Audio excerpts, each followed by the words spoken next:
चलो दोस्तों, अगेन हम पढ़ रहे थे from acid and it's derivatives.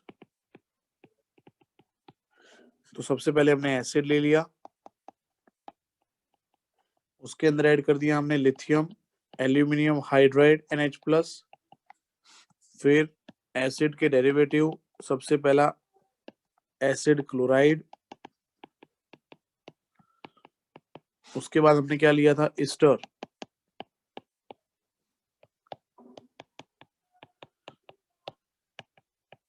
उसके बाद एनहाइड्राइड,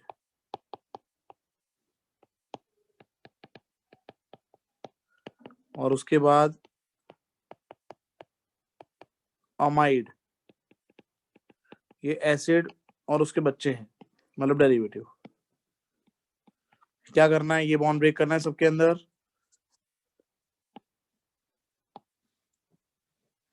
ठीक है, और यहाँ पे कितने एच ऐड करेंगे कार्बन के पास?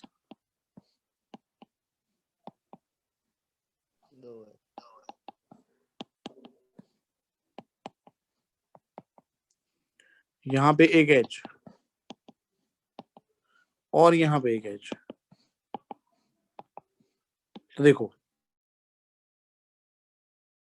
CH2OH plus water R CH2OH plus HCl।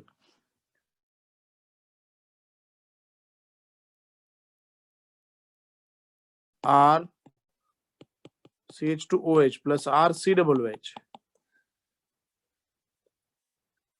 अब R COOH का रिडक्शन होता है तो क्या बनता है, वही लिख देंगे R CH2OH। ठीक है, चलो। सर ये But एक्सेप्शन है ना, पर कौन सा? ये एक्सेप्शन नहीं है दोस्त, ये एक्सेप्शन है इसमें लास्ट, अमाइड। पीएच NH ही बनेगा ना। ये एक्सेप्शन है last, amide. Anhydride is not exception. हाँ सर वही। लास्ट के अंदर क्या हो रहा है, अमाइड के अंदर देखो, अमाइड के अंदर टोटल 4 हाइड्रोजन है, तो 2 हाइड्रोजन और एक ऑक्सीजन H2O निकल जाएगा, और 2 हाइड्रोजन ये कार्बन से कनेक्ट हो जाएंगे, तो अमाइन बनेगा। सब में से अल्कोहल बन रहा है, बट अमाइड से अमाइन बनेगा। चलो, कुछ दिक्कत है तो पूछो, या फिर स्क्रीनशॉट ले लो, फिर हम आगे बढ़े।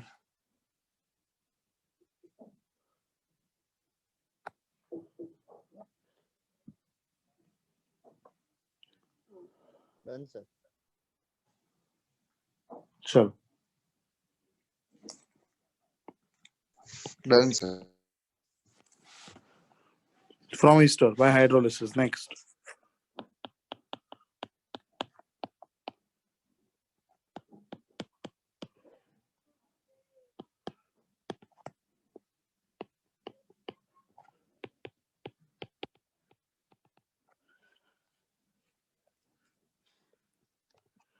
चलो, R COOR अल्कलाइन हाइड्रोलिसिस करते हैं, NaOH डालेंगे, R COO minus Na plus R COO Na, R के साथ आ गया OH। चलो, ये बात हो गई। ठीक है, और एसिडिक हाइड्रोलिसिस करेंगे। R COOR जो है उसके अंदर मैं डाल रहा हूं H2 in the presence of acid, R COO minus H plus ROH। चलो ठीक है, नेक्स्ट, फ्रॉम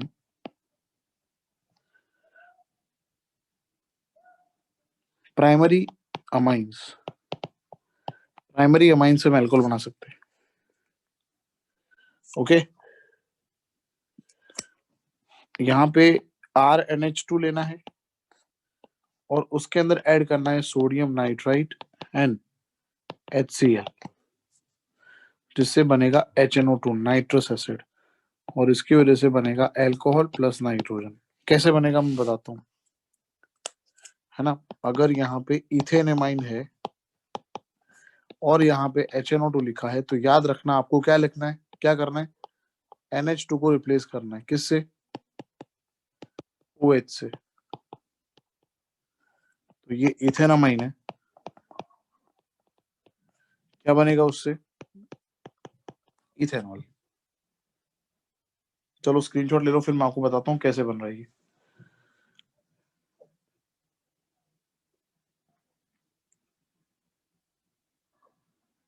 डन हो गया? सर। Done sir. चलो अब देखो कैसे हो रहा है ये। CH3 CH2 NH2, आप अंदर डाल रहे हो HNO2। ये क्या निकल गया,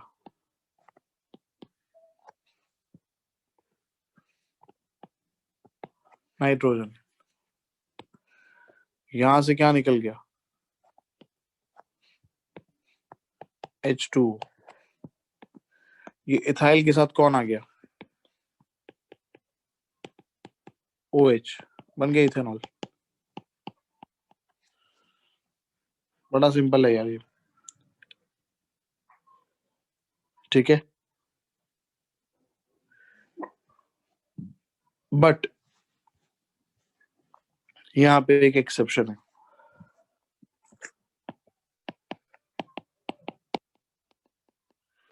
अगर यहाँ पे अल्केन अमाइन में ओनली सिंगल कार्बन होगा और अंदर आप HNO2 डालोगे, तो क्या प्रोड्यूस होना चाहिए जनरली, क्या बनना चाहिए, मीथेनॉल। इथेनॉल।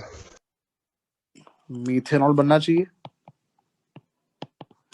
बट यहाँ पे मिनिमम कार्बन होने की वजह से मीथेनॉल तो बनता है, बट वो एक्सेस में बन जाता है, और एक्सेस में बनेगा तो क्या होगा, एक में से OH और दूसरे में से H, क्या निकल गया, और ये क्या बना देगा, देखो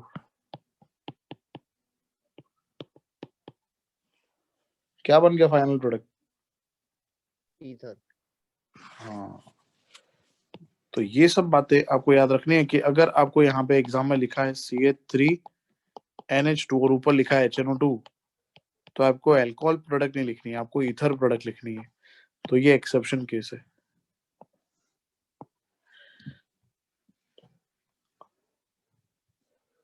चलो आई होप समझ आ गया होगा आपको। स्क्रीनशॉट ले लो इसका।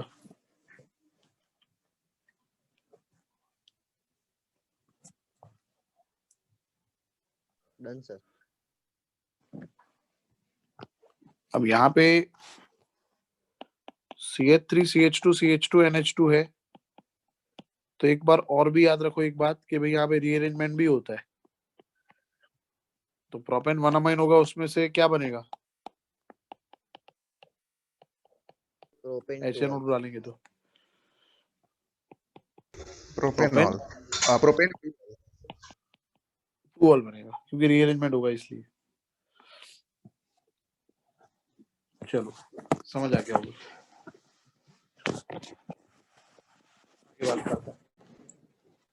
नाउ अब हम अल्कोहल प्रिपेयर कर रहे हैं by Grignard reagent. Grignard reagent आप सबको पता है, RMgX, और उसके अंदर से हम बनाएंगे अल्कोहल।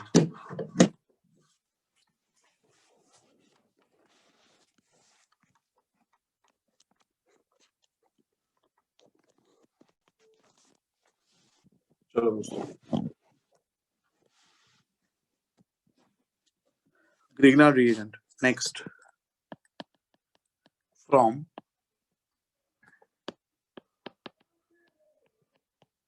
Grignard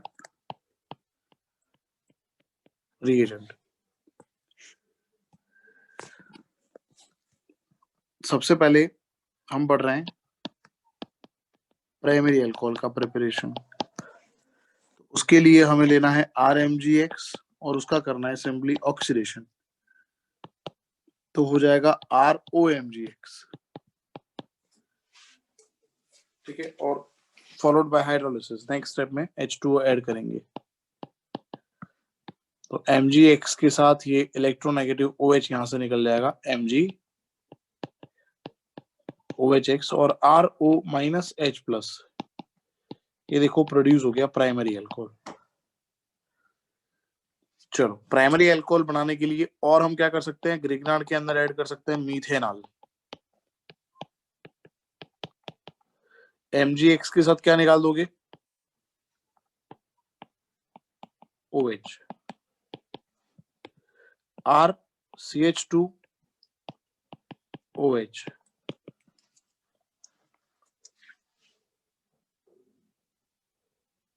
चलो उसके बाद RMgX, उसके अंदर ऐड कर सकते हैं epoxide, this is epoxide in the presence of water again, ठीक है। चलो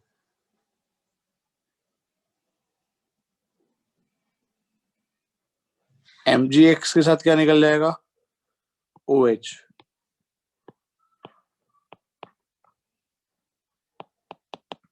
प्लस RCH2CH2OH, देखो प्राइमरी अल्कोहल बन गया। चलो स्क्रीनशॉट ले लो।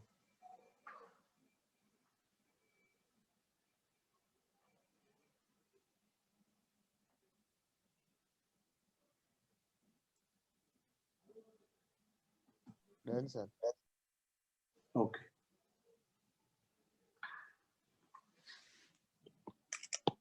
तो ये प्राइमरी अल्कोहल प्रिपेयर हो गया।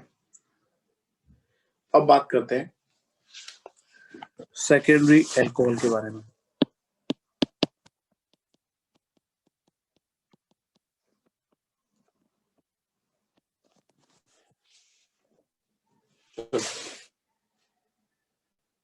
सेकेंडरी अल्कोहल,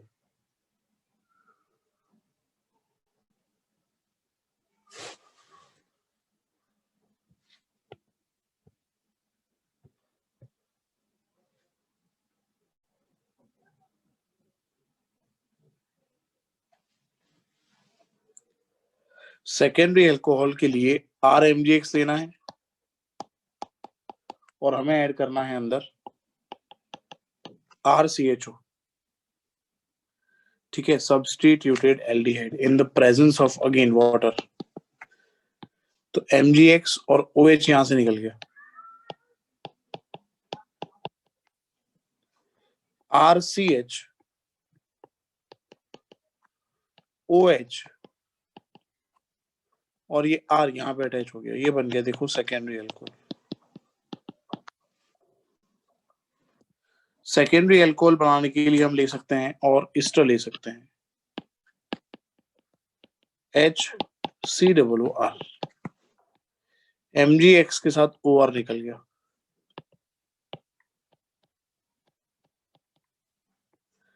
RCHO, है ना, RCHO बन गया। और फिर तो आपको पता ही है RCHO के अंदर फिर से क्या ऐड कर सकते हैं, RMgX इन वाटर, तो MgX के साथ OH निकल गया, plus R2 CH OH, secondary alcohol produce हो गया। चलो दोस्तों, नाउ नेक्स्ट ग्रिग्नार्ड रिएक्शन से हमें टर्शरी अल्कोहल बनाना है, तो हमें ग्रिग्नार्ड रिएजेंट को ऐड करना होगा कीटोन के अंदर, MgXOH, MgOHX निकल गया, R 3 हो गए, COH, ये ये बन गया टर्शियरी अल्कोहल। स्क्रीनशॉट ले लो।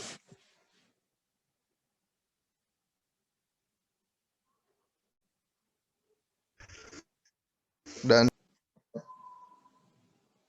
ओके चलो, RMGX के अंदर RCOO भी हम ऐड कर सकते हैं टर्शियरी अल्कोहल प्रिपेयर करने के लिए। अगर RCOO ऐड करेंगे तो MgX के साथ पहले OR निकल जाएगा, तो क्या बाकी रहा? RCOR। RCOR मतलब कीटोन बन गया। अब कीटोन में फर्दर हम क्या ऐड करेंगे? Again Grignard reagent in the presence of water। चलो क्या हो जाएगा उससे? MgX के साथ OH प्लस R3 COH, ये बन गया टर्शियरी अल्कोहल। चलो दोस्तों, ये भी आपको समझ में आ गया होगा। तो ये ग्रिग्नार्ड रिएजेंट की हेल्प से हमने यहाँ पे बात कर ली अल्कोहल के प्रिपरेशन के बारे में। तो अल्कोहल के, मोनोहाइड्रिक अल्कोहल के सभी प्रिपरेशन हो चुके हैं। अब हम शुरू करते हैं उसके फिजिकल प्रॉपर्टीज। चलो नेक्स्ट टॉपिक, फिजिकल प्रॉपर्टीज। सबसे पहले याद रखना है, density of monohydric alcohol is less than water.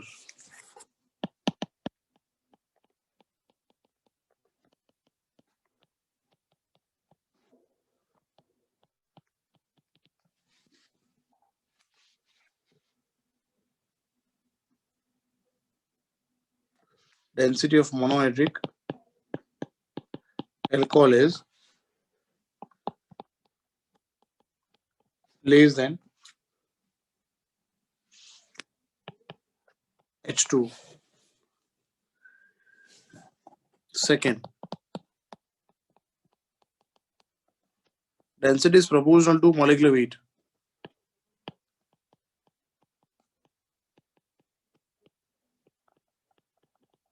For monohydric alcohol, चलो स्क्रीनशॉट ले लो इसका।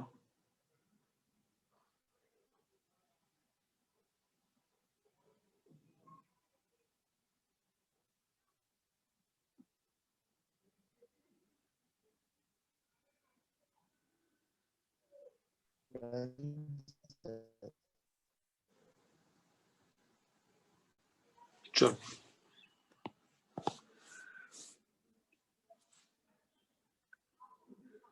नाउ टॉकिंग अबाउट, जनरली हम फिजिकल प्रॉपर्टी में बात करते हैं सॉल्युबिलिटी के बारे में।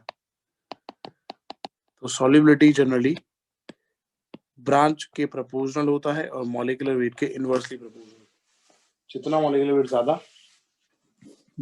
वेट ज्यादा उतना सॉल्युबिलिटी कम होगा, और जितने number of side chains branch ज्यादा होंगे उतना सॉल्युबिलिटी ज्यादा होगा। ओके।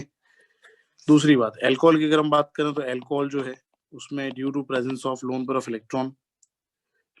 इलेक्ट्रॉन की वजह से ये H2O मॉलिक्यूल वाटर मॉलिक्यूल के साथ यहाँ पे हाइड्रोजन बॉन्ड फॉर्म करेगा। ऑक्सीजन और हाइड्रोजन यहाँ पे H बॉन्ड बनेगा। तो alcohols are soluble in water, but as we know number of carbon increases, solubility जो होगी वो डिक्रीज हो जाएगी, है ना। तो अगर हम, बहुत सिंपल चीज है, अगर C2H5OH C3H7OH और C4H9OH की कंपैरिजन करें तो जिसका मॉलिक्यूलर वेट कम होगा उसका सॉल्युबिलिटी सबसे ज्यादा होगा।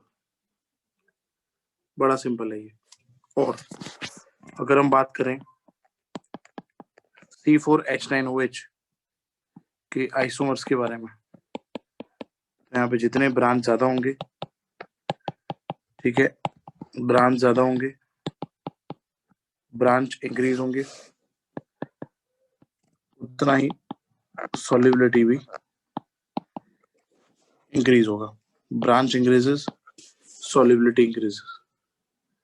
दूसरी बात, नंबर ऑफ OH ग्रुप ज्यादा होंगे तो क्या होगा, नंबर ऑफ OH ग्रुप की वजह से हाइड्रोजन बॉन्ड जो होगा वो भी बढ़ेंगे, और हाइड्रोजन बॉन्ड बढ़ेंगे तो सॉल्युबिलिटी ज्यादा होगी। तो as number of OH group increases, solubility also increases, है ना।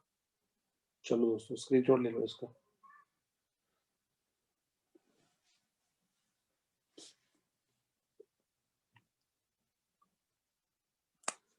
चलो ओके, अब हम बात करते हैं बॉइलिंग पॉइंट के बारे में। नाउ बात करेंगे अब बॉइलिंग पॉइंट के बारे में।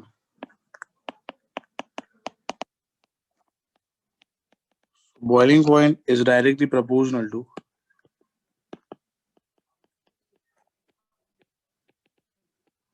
molecular weight, inversely proportional to branch। जितना molecular weight ज्यादा उतना boiling point ज्यादा होगा, और जितने ब्रांच ज्यादा उतना boiling point कम होगा। देखो नंबर ऑफ यहाँ पे ब्रांचेस फर्स्ट स्ट्रक्चर में 0 है, नंबर ऑफ ब्रांच यहाँ पे 1 है ना, और नंबर ऑफ ब्रांच यहाँ पे ज्यादा है ना। तो बॉइलिंग पॉइंट Yes. किसका ज्यादा होगा, जिसमें ब्रांच है ही नहीं। ब्रांच बढ़ेंगे, बॉइलिंग पॉइंट डिक्रीज होगा।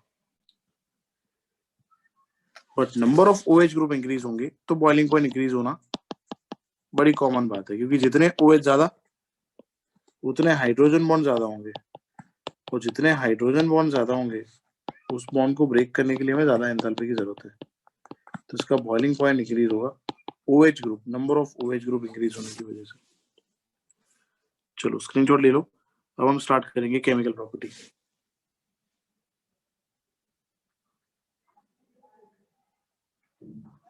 ओके चलो, प्रिपरेशन हो गया, फिजिकल प्रॉपर्टी हो गया, अब हम आगे बढ़ते हैं। हम पढ़ रहे हैं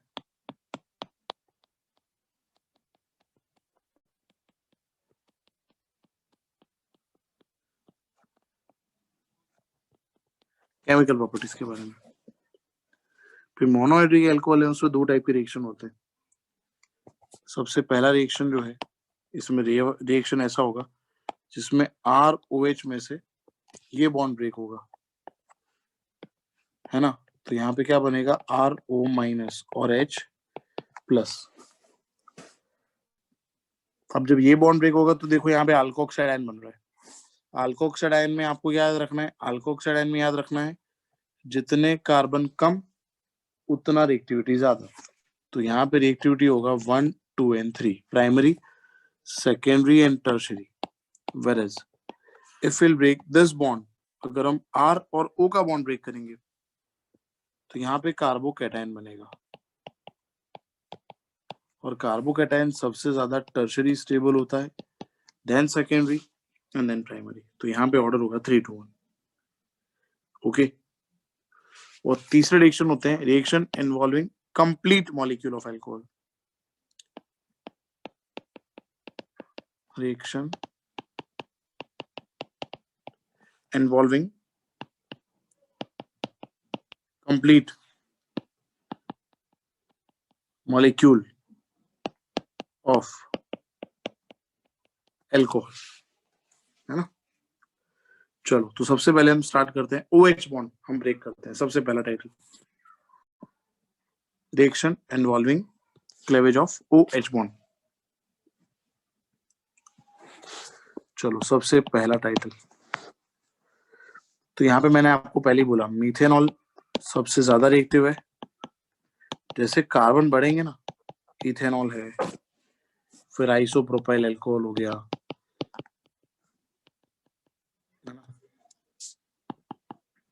टर्शियरी ब्यूटाइल अल्कोहल, इसका रिएक्टिविटी धीरे धीरे कम हो जाएगा क्योंकि नंबर ऑफ कार्बन बढ़ रहे हैं इसी वजह से। चलो ठीक है, सबसे पहला रिएक्शन हम इसके अंदर पढ़ रहे हैं एसिडिक नेचर। तो आपको इतना याद रखना है, पानी जो है ज्यादा एसिडिक है अल्कोहल से, देन आएगा इथाइन, देन होगा अमोनिया। बट मिथेनॉल का एसिडिटी ज्यादा है पानी से, अल्कोहल का कम है। बट कौन से अल्कोहल, इथेनॉल के बाद जो भी है, इथेनॉल, प्रोपेनॉल वगैरह। अगर हम बात करें मिथेनॉल की, तो मिथेनॉल का एसिडिक कैरेक्टर पानी से ज्यादा है ना, याद रखना ही। चलो स्क्रीनशॉट ले लो इसका।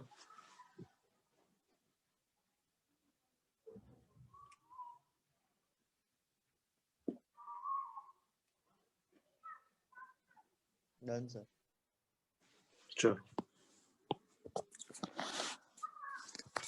ROH, सपोज मैंने अंदर ऐड कर दिया सोडियम,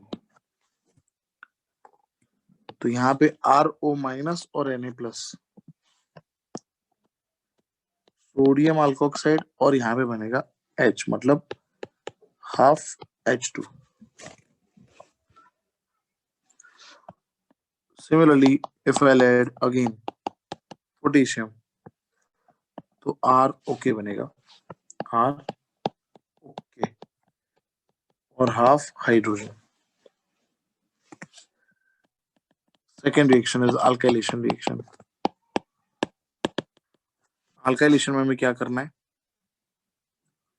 तो हम अल्काइलेशन के अंदर मेटल से भी रिएक्ट कर सकते हैं, या फिर हम रिएक्ट कर सकते हैं डायज़ोमीथेन के साथ। Now we know that in a diazomethane N2 is unstable, so N2 यहाँ से रिमूव हो जाएगा। और अगर ये CH2 को आप अगर यहाँ पे जोड़ोगे H के साथ, तो क्या बन जाएगा, ROCH3। देखो ईथर बन गया ये, ठीक है। और हम ये भी कर सकते हैं अल्काइलेशन में, ROH के अंदर सोडियम ऐड कर दो, तो पहले क्या होगा, RONA बनेगा,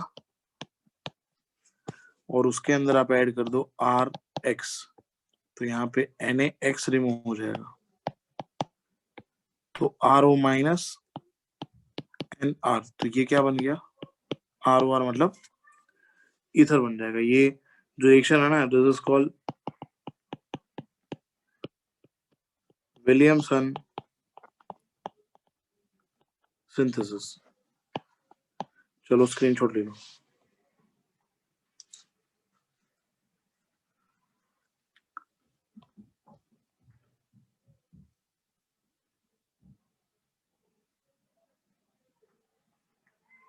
हो गया,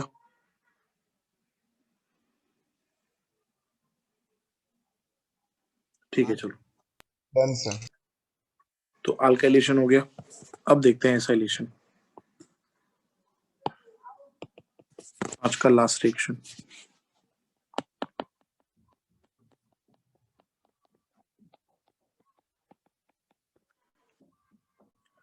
ROH एसाइलेशन हम करेंगे, एसिड क्लोराइड यूज करते हैं यहाँ पे, तो H यहां से निकाल दो Cl के साथ,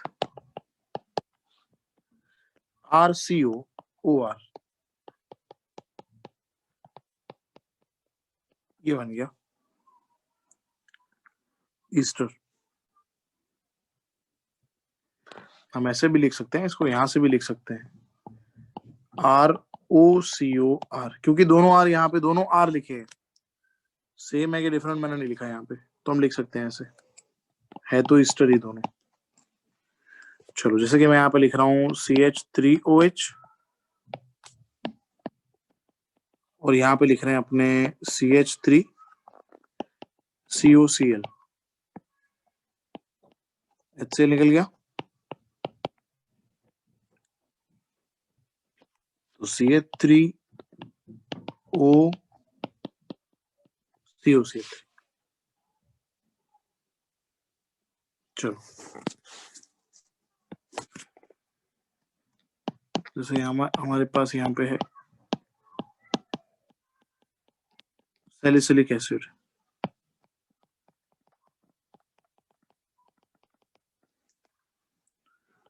उसके अंदर ऐड करते हैं CH3COCl।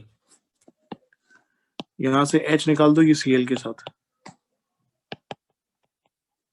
तो क्या बन गया बेंजीन के ऊपर OCOCH3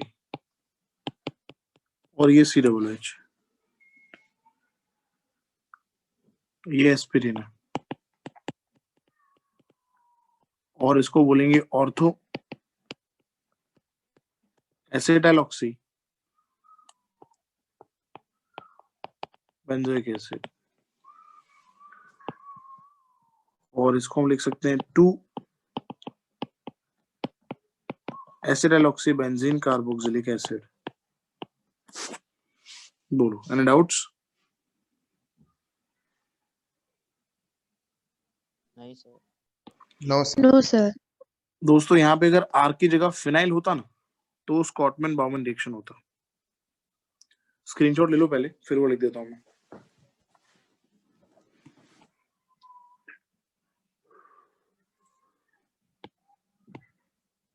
हो गया?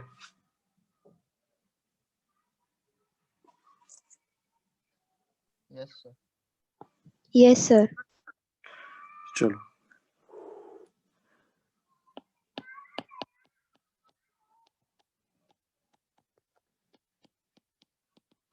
बेंजोइलेशन,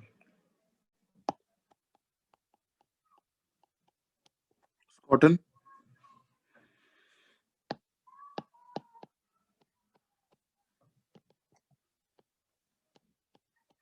बाउमन रिएक्शन, वहां पे ओनली हमें बेंजीन लेना है।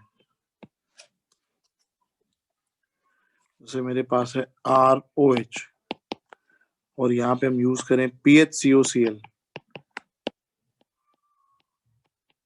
बेंजोइल क्लोराइड, HCl हो गया,